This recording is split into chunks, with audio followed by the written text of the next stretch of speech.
2 Thessalonians chapter 3 verses 7 to 12. If anyone will not work, let him not eat. Brothers and sisters, you know how one must imitate us. For we did not act in a disorderly way among you, nor did we eat food received free from anyone. On the contrary, in toil and drudgery, night and day we worked, so as not to burden any of you. Not that we do not have the right, rather, we wanted to present ourselves as a model for you so that you might imitate us. In fact, when we were with you, we instructed you that if anyone was unwilling to work, neither should that one eat.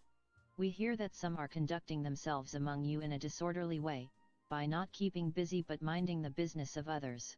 Such people we instruct and urge in the Lord Jesus Christ to work quietly and to eat their own food.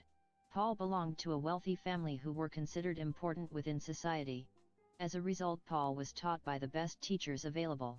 The Jewish culture of the time told young men to attend school and to also learn a trade.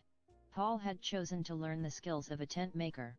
From Paul's writings we learn that he didn't rely on others to support him or his mission of bringing the gospel to the Gentiles.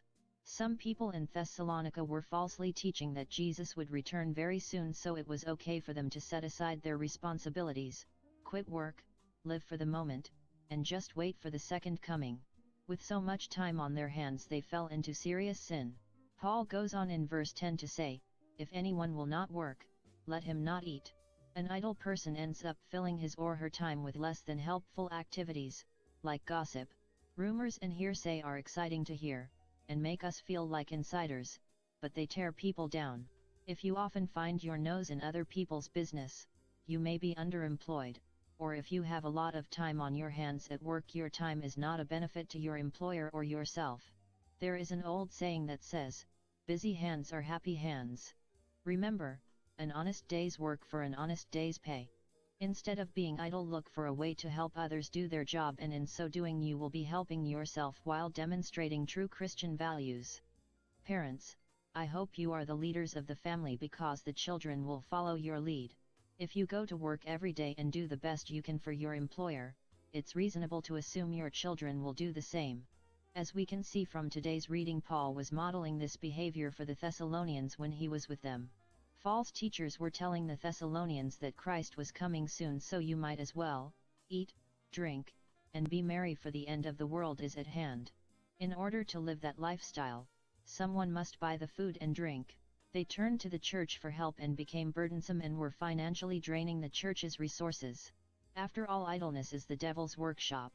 2 Thessalonians chapter 3 verses 7 to 8. For you yourselves know how you ought to imitate us. We were not idle when we were with you. We did not eat anyone's bread without paying, but with toil and labor we worked night and day, that we might not burden any of you. If anyone was unwilling to work, neither should that one eat. It is a true blessing to be able to work an honest job. Remember in Matthew 25 verses 1 to 13, Jesus told the parable about the 10 virgins. Some were lazy, they didn't think ahead, and as a result they failed to take care of their responsibilities and their lamps went out. Some of the Thessalonians were like the foolish virgins. What if Jesus didn't come for 2,000 or 3,000 years? Stay away from lazy parasites, who perch on you just to satisfy their needs. They do not come to alleviate your burdens, hence, their mission is to distract, detract, and extract, and make you live in abject poverty. Michael Basie Johnson.